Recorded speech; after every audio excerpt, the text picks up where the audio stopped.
Yeah, we're ready. Okay. Woo, that was something. Okay, if I had started all that reading and okay, here we go. Let's start again. We are on part six, the Civil War. All right, the Civil War where everything ran amok.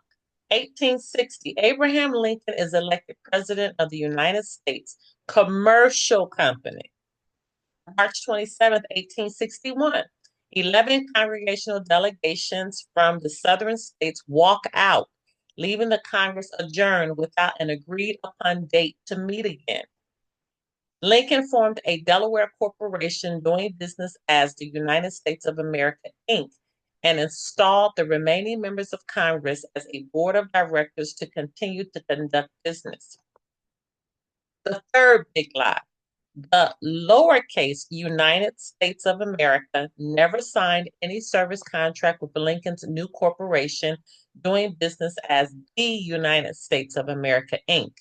Lincoln merely traded upon the Constitution for the lowercase United States of America and substituted his corporation as a successor trustee.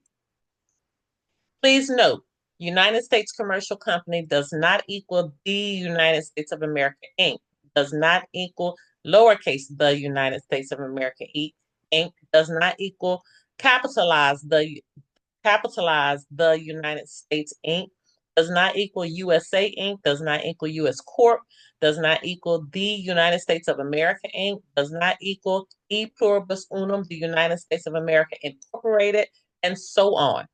All these similar named corporate entities have been used to deceive and defraud the American states and the American people ever since. As a result, there is no valid contract binding the lowercase United States of America to any corporation merely claiming to be a successor of the United States Commercial Company, which Lincoln bankrupted on April 25th, 1863. No contract, none, zero, nada, zip. The international trustees, the Pope, the rector of the National Shrine, the British monarch, and since 1924, the Secretary of the Treasury should have intervened to protect the national trust, and they all failed to do so. Despite the requirements of the only equity contract the Global Estate Trust had with the states of America, despite all the treaties promising friendship and amenity in perpetuity, and despite the loyal support of the Americans through two world wars, these false trustees allowed this situation to continue and have profited from it for over 150 years. And that's Queen Elizabeth II, hear no evil. That's Pope John Paul II, see no evil. And the United States Secretary of the Treasury and members of Congress speak no evil. So as we can see, all of these people again are, as they say, running amok. Okay, and we know Queen Elizabeth is now dead. Second, we know the Pope John Paul is dead. Okay, and we know that there is no Pope as we sit today. One stinking word, person. 1862, the corporate Congress changes the meaning of a single word. That word was person. The board of directors. So from 1862 to today, the word person means corporation in federal ease. Ever since that time, members of Congress have functioned as officers of a private, mostly foreign-owned corporation. For government purposes only, a person is no longer a people, and it is a corporation. 37th Congress, Second Session, Chapter 49, Section 68. April 1863. On April 24th, 1863, Lincoln issued General Order 100 and put the Grand Army of the Republic in charge of the nation's destiny. On April 25th, 1863, the bankrupted the original United States Commercial Company. 1865, as the armistice is signed, the southern states are in ruins and under military occupation. The northern states are bankrupt. There is no real government, just the army and a phony Congress operating a commercial corporation called Capitalize the United States of America, Inc. President Andrew Johnson declared peace on the land 3 times. Peace is declared May 10th, 1865. Peace on the land, April 2nd, 1866. And we are at peace August 20th, 1866.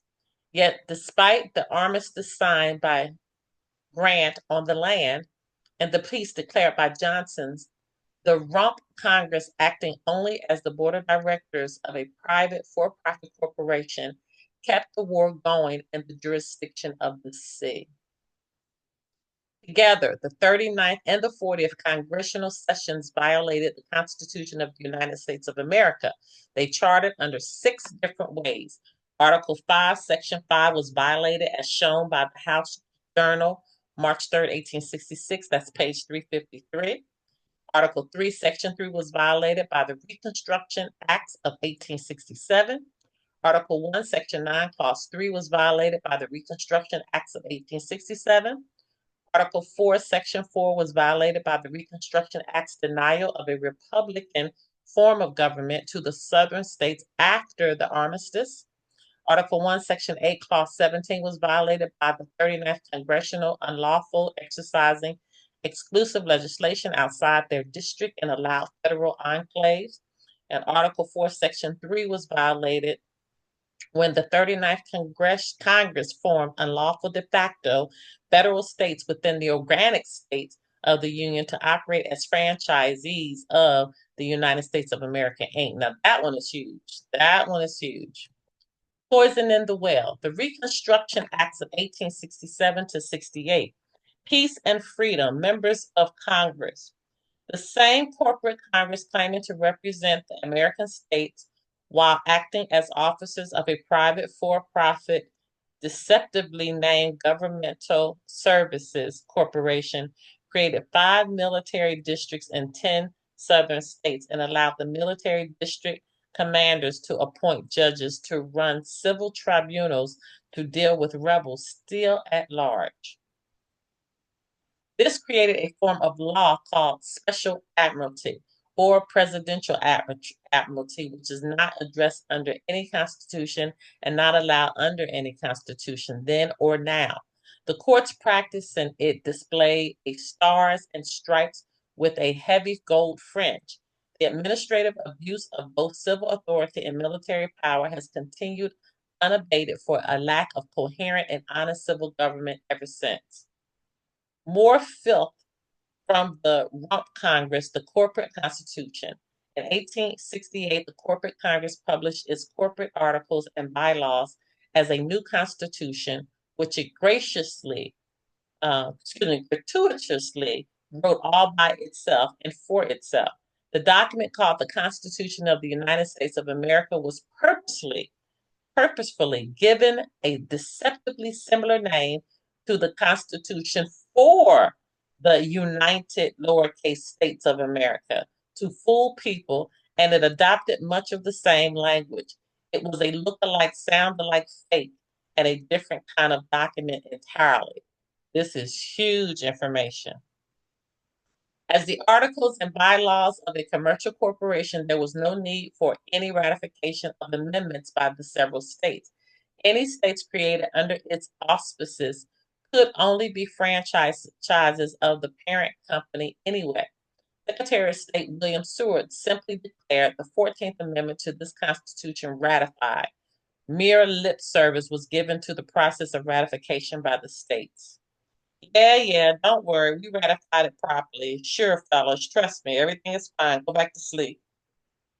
Secretary of State William Seward, 28 U.S.C. 3215A, United States, Federal Corporation, Commercial Corporation, doing business as United States. That is huge.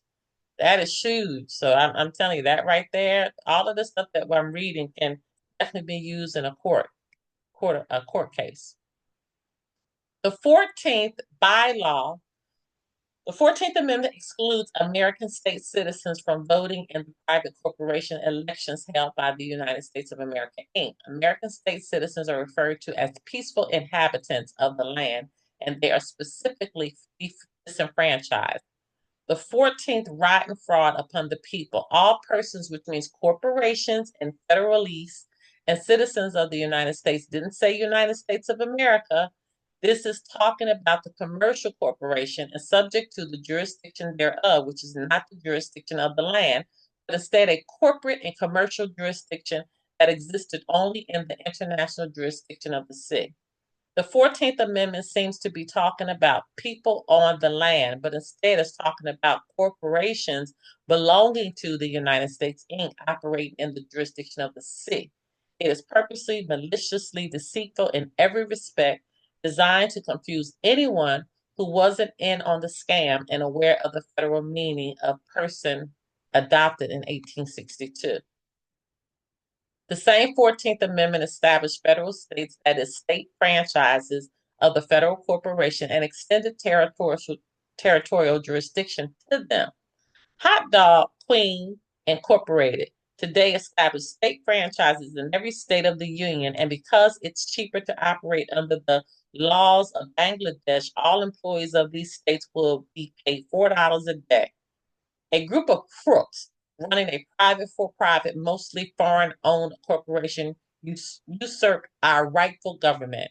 Sure, they were elected to some kind of office in something called the United States Congress, whatever United States that might be, and whichever Congress either.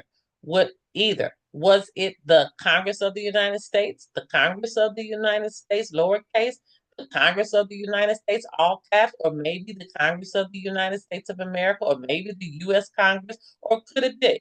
Oh, yes, I am here in Washington, D.C., representing you and our grand old State of the Union any old way I please with no accountability whatsoever, Congressman Bill Blackenstein. The fraud has been ongoing since 1861. Just so we are clear, when American state citizens elect members of Congress to public office, those people take their oaths to the lowercase, United States of America, major, and they act as deputies, fiduciary officers who are 100% individually and commercially liable for their acts. When uppercase United States citizens elect members of their corporate Congress provide to private corporate offices, they take their oaths to the United States corporation and they merely claim to represent the people and the places they come from. So the United States, Inc., uppercase representative, lowercase United States of America, deputy. And again, make sure you understand that united, because united is acting as an adjective in this, meaning that the states were united together. Okay, the United States of America, as opposed to United Uppercase States of America, United States, Inc., whatever, which way they're doing the derivatives. Representatives, like actors of other kinds, can represent people any way they wish, and they bear no responsibility for a poor performance. Pledge of Allegiance. I, securing your individual consent, pledging an ancient feudal act of admitting servitude to a king, my allegiance giving fealty to a king, to the United States of America Incorporated, and to the Republic, that's us, for which it stands. The perpetrators popularized the Pledge of Allegiance through public schools across America as a means of securing verbal contracts and brainwashing 3 generations of school children. Nobody asked, why would the Republic, our rightful government, need anything else to stand for? The best argument for never voting in any of their elections. Ha ha ha ha. Well, it's your own fault. You are the one who gave me your proxy and let me represent you. You should have known better than that. You people are so stupid. That's the Senator Pirate. 2nd of February, 1871, 41st Congress, 3rd session, chapters 62, 63, 64, 65. The Congress declared itself to be the successor of all United States corporations and the property of all said corporation. They claim to own every corporation in America that was formed under U.S. auspices. And that claim to own all corporations is why they incorporate you. It's alive. You will obey my every command. What the heck just happened? So this is when you were born. They created you into a sole proprietorship. That's why they can say individual / sole proprietor. The dilemma of the states, and states of states. The original state of New York represented the landmass state and the people inhabiting the actual state. As a result of the Civil War conundrum, this original state of New York was reconstituted as the New York State, and the name State of New York was instead applied to the newly created federal state of New York operating in the jurisdiction of the city. We also have the state of New York operating under the draconian military law of the Washington, D.C. municipality. As if that wasn't enough, the UN Corporation has got into the act and sponsored its state franchise operating simply as New York. Thanks to the duplicity and deceit involving in operating two states or more at the same time, the state legislators are not fulfilling their proper function for the jurisdiction on the land. This has resulted in the federal government running amok and rampant over the rights of the actual states and the people inhabiting them. Big progressive government. So we know that we are simply New York State. That's it. Okay. We are New York State. We are the New York State on the land, the actual land mass. And they've taken our name and they kept turning it into all of these different derivatives. And that's why a lot of these court cases you can just throw out because it's not on the land. It's not the right jurisdiction. The problem has been exacerbated by the fact that no new states on the land have been added to the Union since 1860. This is because Congress stopped functioning as a Congress of deputies representing the states on the land and has had no power to actually create and add new states on the land via the Northwest Ordinance and Equal Footing Doctrine ever since. Technically, the Western states are not states. They are states in waiting, promise all the perks and rights by commercial contract and trust indenture, but having no separate and sovereign status under international law. Correction requires the legislators of the original states on the land formed prior to 1860 to resume functioning in behalf of the land jurisdiction and to hold the federal government and the global estate trust to account. It remains for all Americans to hold the members of Congress to account and to force them to convene as deputies, as required by the Constitution for the lowercase United States of America, and to invoke the Northwest Ordinance and Equal Footing Doctrine to fully seat and create the Western states as states on the land, not quasi-federal possessions on equivalent rights. Just what kind of games y'all playing with us? Enough already. As the brief shows, as the brief expose shows, a tremendous amount of confusion has been deliberately and inexcusably added to the original government structure, and that confusion has been used by crooks to defraud and control both Americans and the American states on the land, as is also evident. A good deal of the blame for this comes home to the United States Congress, which has grotesquely and criminally malfunctioned for many decades, leaving a great deal of housekeeping and house cleaning to be done. As is also apparent, the Global Estate Trust and the international trustees responsible have failed to honor their sacred trust. The Pope have ignored and profited from the situation, and so have the British monarchs. The actual trustee responsible for administering the land jurisdiction was outflanked by the renegade Congress, and his office was made subservient to none other than the Secretary of the Treasury and the criminally inclined banking cartel's hand-chosen bankruptcy trustee, the Secretary of the Treasury of Puerto Rico. If there remains any kind of lawful authority vested in any human institutions on earth, the church, the British monarchy, the Congress, the individual state legislators, the United Nations, the World Court, anything, anywhere, then these acts of fraud and neglect must be recognized for what they are and forthrightly corrected. Otherwise, we must stop pretending that there is any such thing as the rule of law and admit that those pretending to administer law have instead operated as brigands and con artists acting as predators against the people and the nations that have always been under contract and obligation to serve and protect. SOS, Mayday, Mayday, any lawful courts or governments left on earth? Natural law, democracy, and the contract. The founders of the United States, lowercase, of America defined law to be the law of nature and nature's gods, which is law that derives its moral authority from nothing less than nature and the Holy Spirit.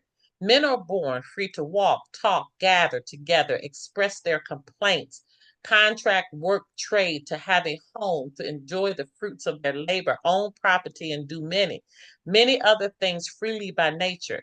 Those rights are natural law and are unalienable. They cannot be deprived, nor taxed, nor licensed.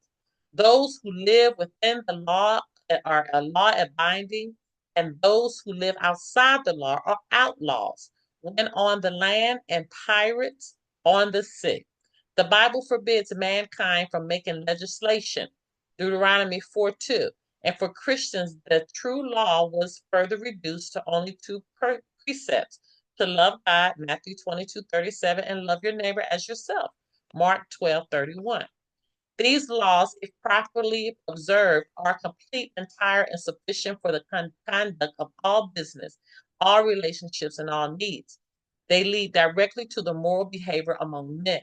Unfortunately, democracy, which literally means mob rule, is immoral because it constantly violates the inherent rights of individuals. And the United States of America, minor, composed of 57 federal states, is a constitutional democracy.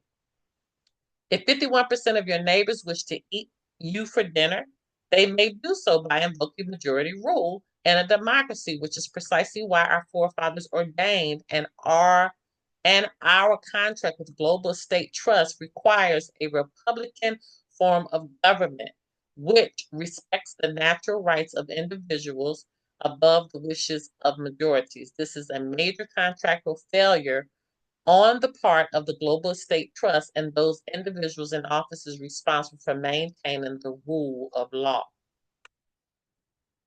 All right. Any thoughts about part 6? Hi, Dr. Sharon.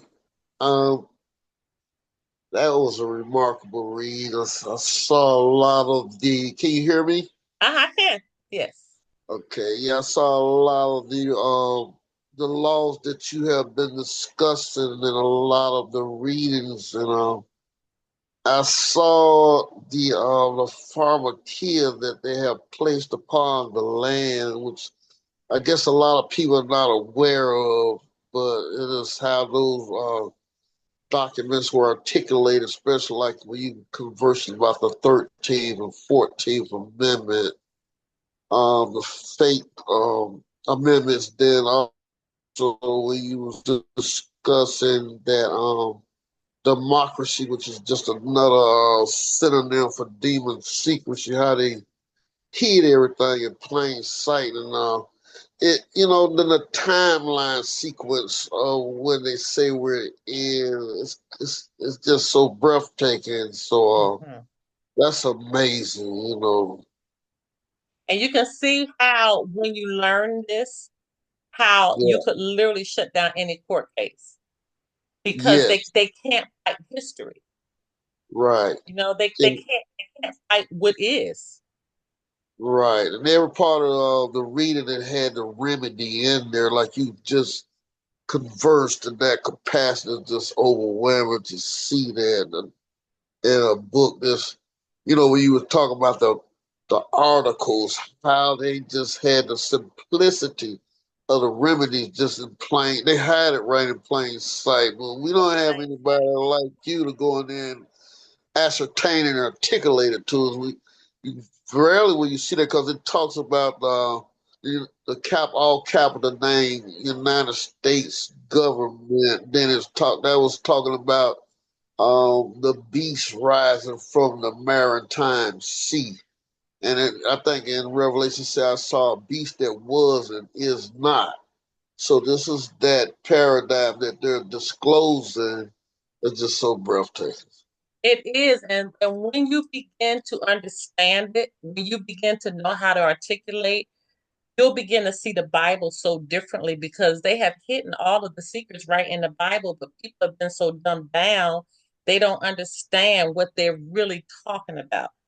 They don't understand that they really created this King James Bible to articulate their their demon mindset, their demonic system, and also understanding how they have stolen so much of our true knowledge from us. But some type of way, when you begin to elevate mentally, you begin to understand what life really is in another spiritual realm.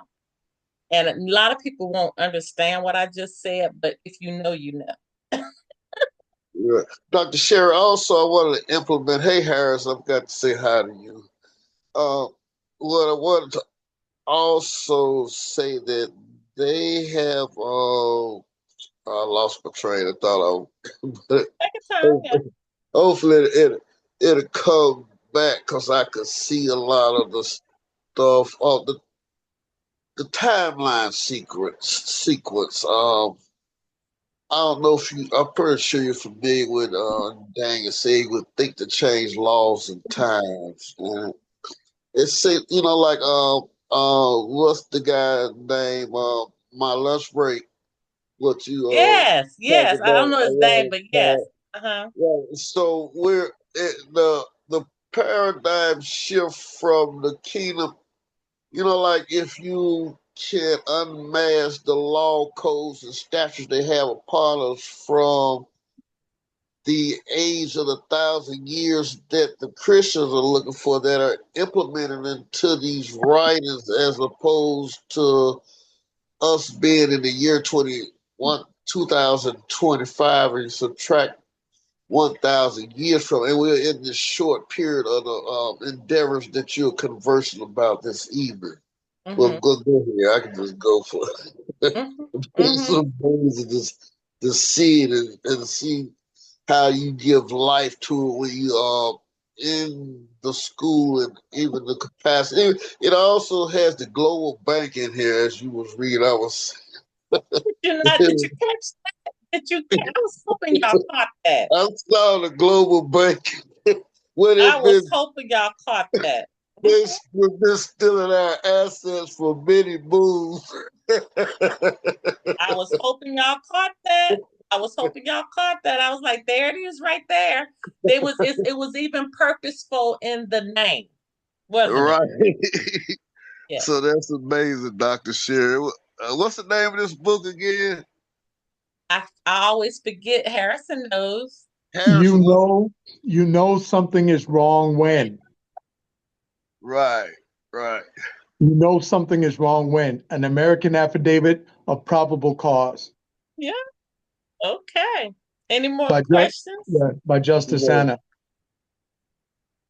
Any more questions, comments, Uh, thoughts? I'm just glad that Shiloh caught that global bank in there. That was really cool. I knew he would. When you go back to that page that we read that had all of the errors in the articles, that's a court case right there. It is. Because we're Oh, saying, why are we here? First of all, who are you all representing? That's the first thing we got to get straight is jurisdiction. Don't let them move from jurisdiction because they don't have jurisdiction over you. If they can't get jurisdiction, there's no court case. they can't speak to your case without jurisdiction. And that's where you need to start. And this is in every case. I don't care if it's criminal, civil, debt, it doesn't matter. If they can't get jurisdiction over you, there's no case.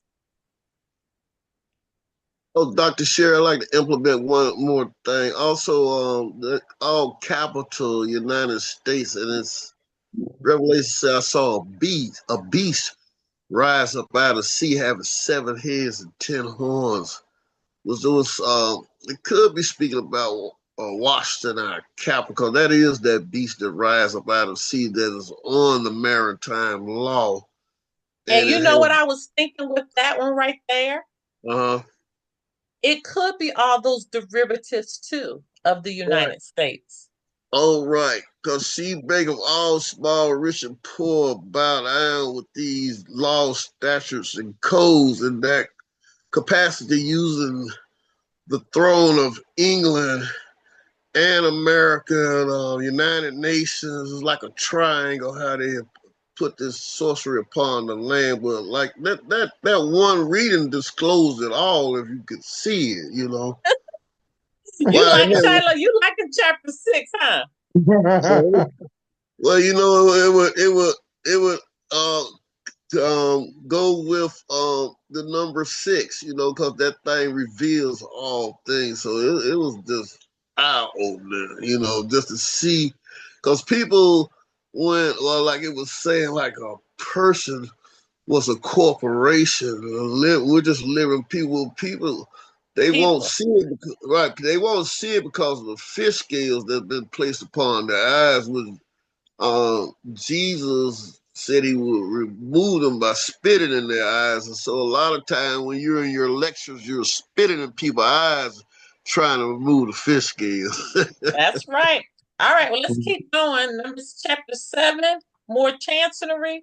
Okay, as far back as 1871, a state corporate Congress merely claiming to represent the Republic of the lowercase United States of America was also claiming an ownership interest in all United States corporation over time.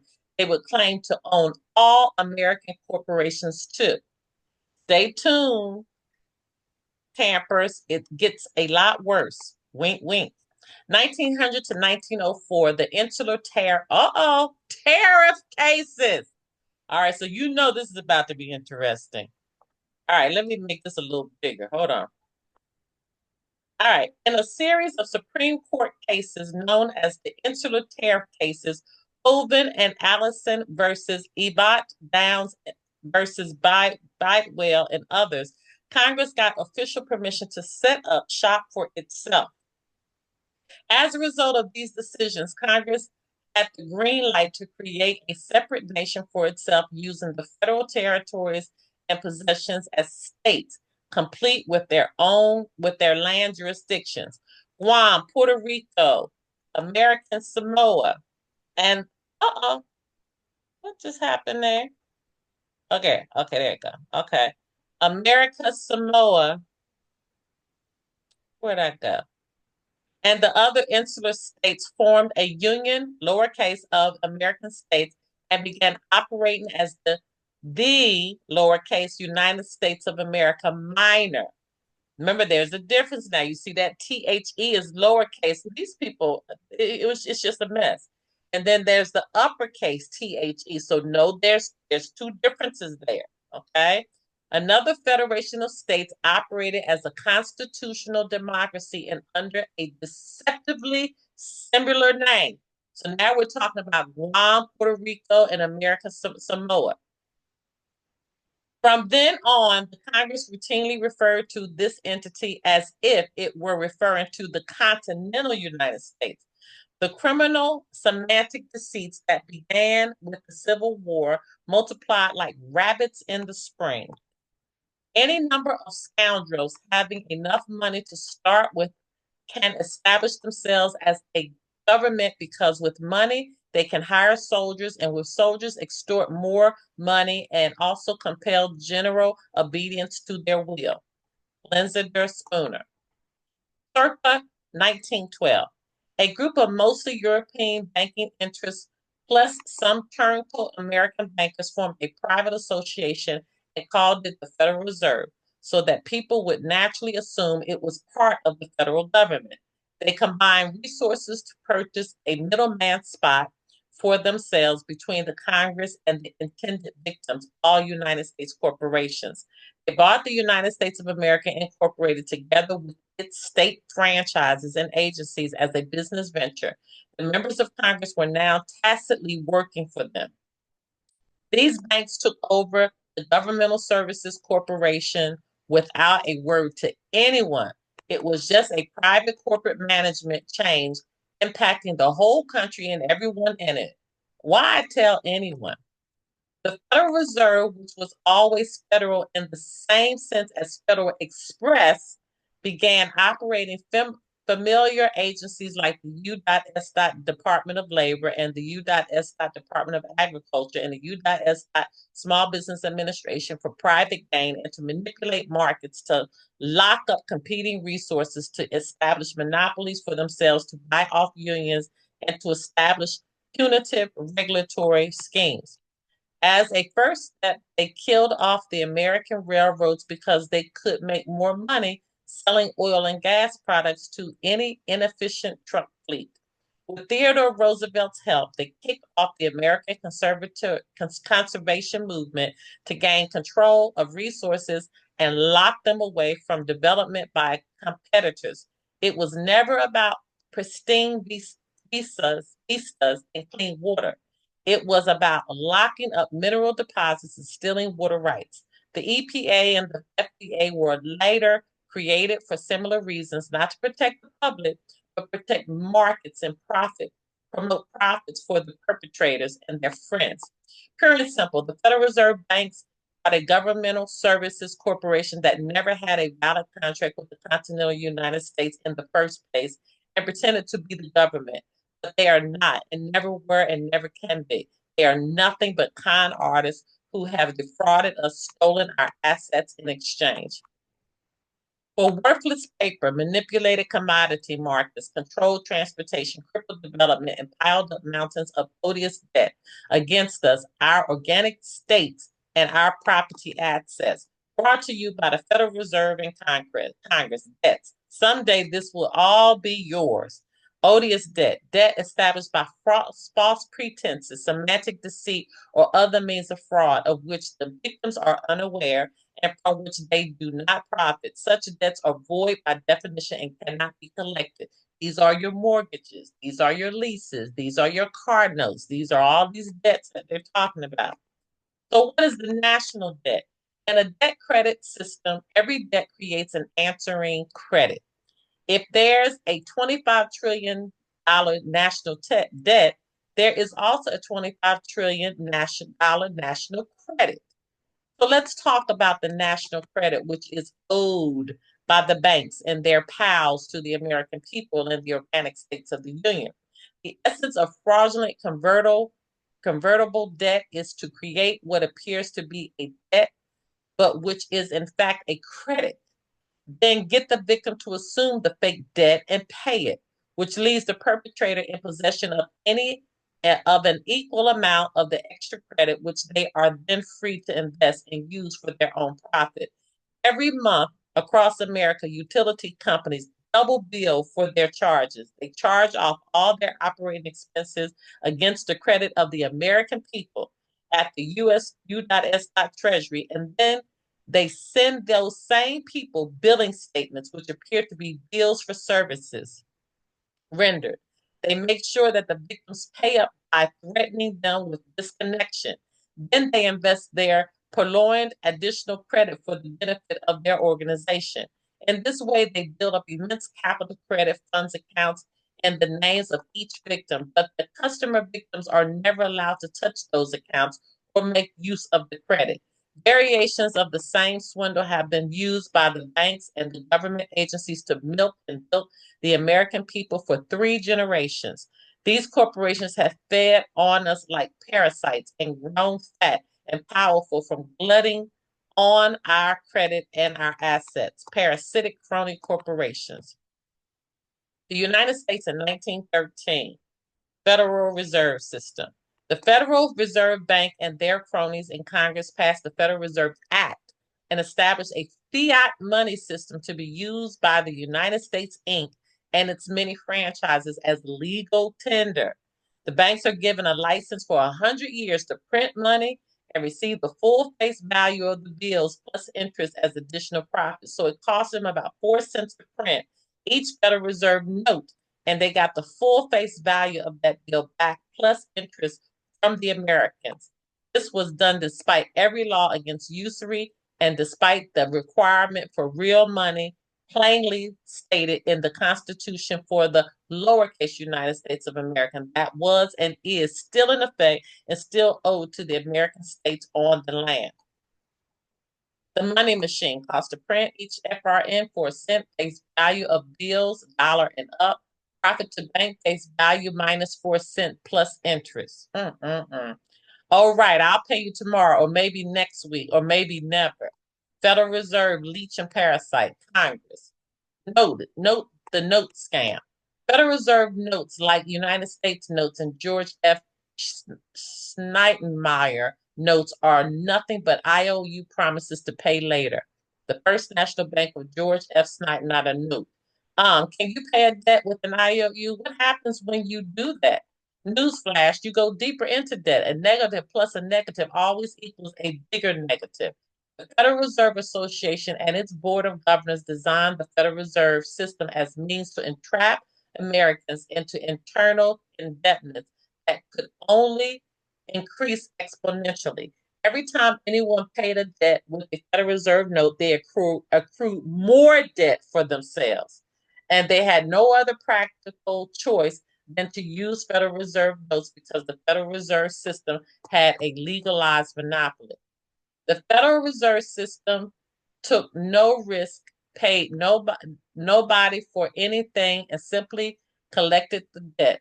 This means that they cheated Americans out of their labor and resources in exchange for promises to pay, siphoned it all off in exchange for worthless paper. Then, in 2009, the Federal Reserve System transferred the bulk of its assets to a new entity organized under the United Nations Inc., doing business as the Federal Reserve Inc., doing business as the United States of America Inc., and declared the old version bankrupt, leaving the hapless Americans to pay their national debt. What are we supposed to pay it with, according to Congress? With more notes? There is no debt limit. By now, pay later. Backed by the good faith of the United States Congress, this is obvious criminal fraud scheme, but nobody is doing anything about it except the 133 nations already spearheading the BRICS initiative and half the world's population, China, Russia, India, Brazil. They are all looking at the Brits, the Canadians, the Aussies, and most of all the Americans wondering, when are you going to wake up? Time to wake up. A nation of well-informed men who have been taught to know and prize the rights which God has given them cannot be enslaved. It is in the region of ignorance that tyranny begins. Benjamin Franklin. Be thankful we're not getting all the government we're paying for. Will Rogers. 1917, non-existent war powers and emergency powers. In 1917, the corporate Congress, under the sway of the new banker bosses, made another gross power grab and claimed to have war powers that were never granted to them and which, strictly speaking, do not exist. Nonetheless, they passed the War Powers Act and gratuitously conscripted all the private property in America for the war effort. The conscripted means they borrowed every man, woman, cat, and chicken coop in America for military use. The U.S. Army became an army of occupation at that point.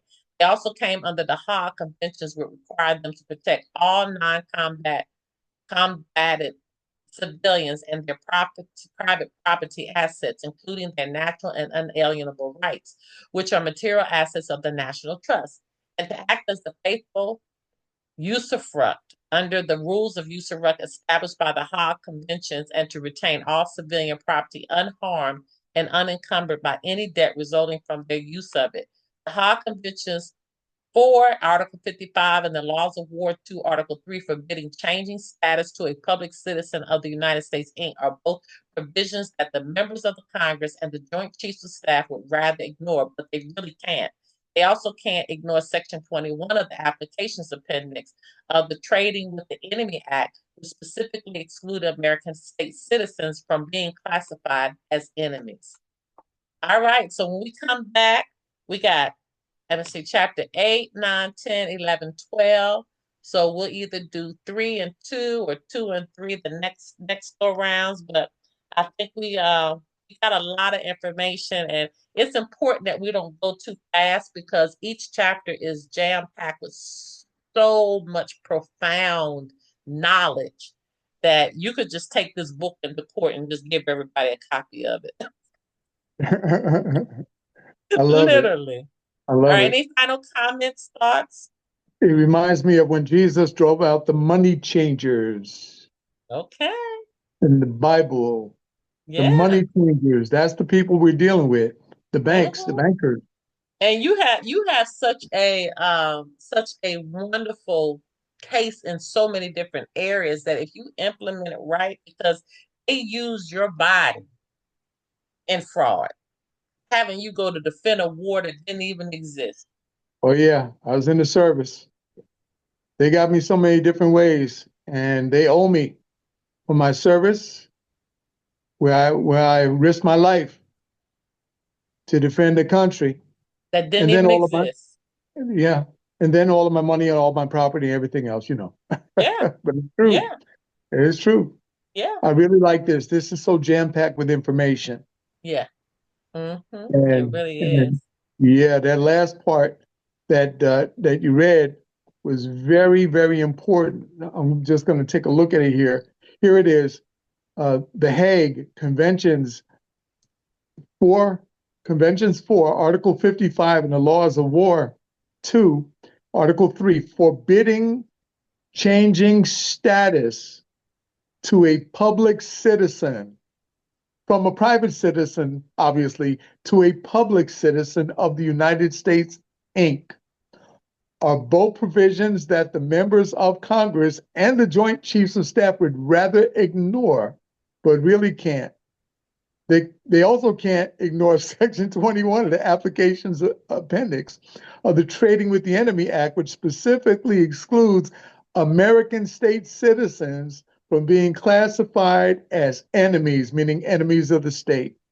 Yeah.